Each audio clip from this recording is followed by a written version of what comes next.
This morning is the first full day of autumn, and it feels very autumnal out here. It's been breezy, it's been rainy, and the leaves are falling.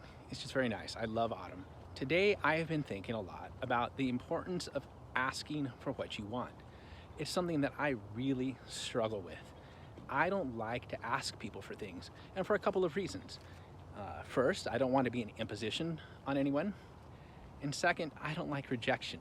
I don't like asking for things when the possibility of the answer could be no. How much do I hate asking for what I want? I hate it so much that it's difficult, almost impossible for me to go into a store and request a refund, even if there's a justified reason for it. And yet I know that the people who are most willing to ask for what they want are those that are most likely to get what they want. I truly do believe that the people who are willing to ask for what they want get more out of life. They have more opportunities, they have more and better relationships, and they have a lot more fun. And it's all because they are willing to take the risk and just ask for what they want, even if there's a possibility that somebody might say no. Take my friend Andrew, for instance. He and I were once on a cross-country flight from Portland to Minneapolis. We had a layover in Denver, and the flight was delayed. Andrew was put out by this, so he went up to the ticketing counter, and he, in very polite terms, but very firm terms, asked that we be upgraded to first class. And he was persistent about it. Eventually, we were upgraded to first class for the flight from Denver to Minneapolis. Not a big deal, but still, it was something. And we only got it because Andrew asked.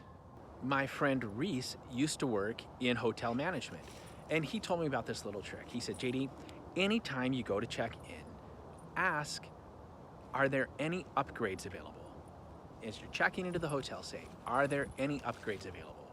A lot of times there won't be any upgrades, but sometimes there are. And you don't know that the hotel staff is not going to volunteer that information, but if you ask for it, there's a possibility that you can get a better room or some sort of special deal. And I'm thinking about this because I was chatting with my friend Diana this morning.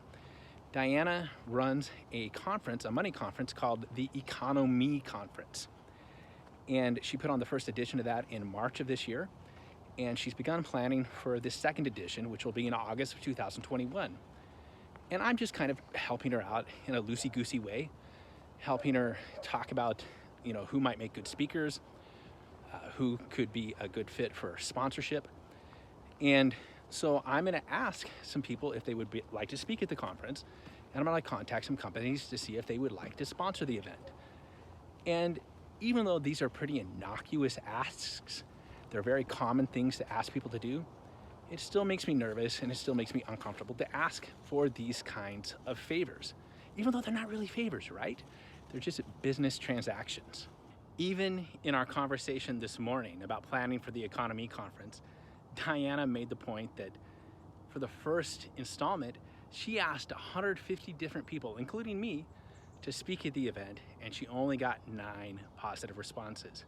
I wasn't one of them. In a lot of ways, it's a numbers game. And you have to understand that when you're asking for something you want, the answer may indeed be no. But it's always going to be no if you don't ask.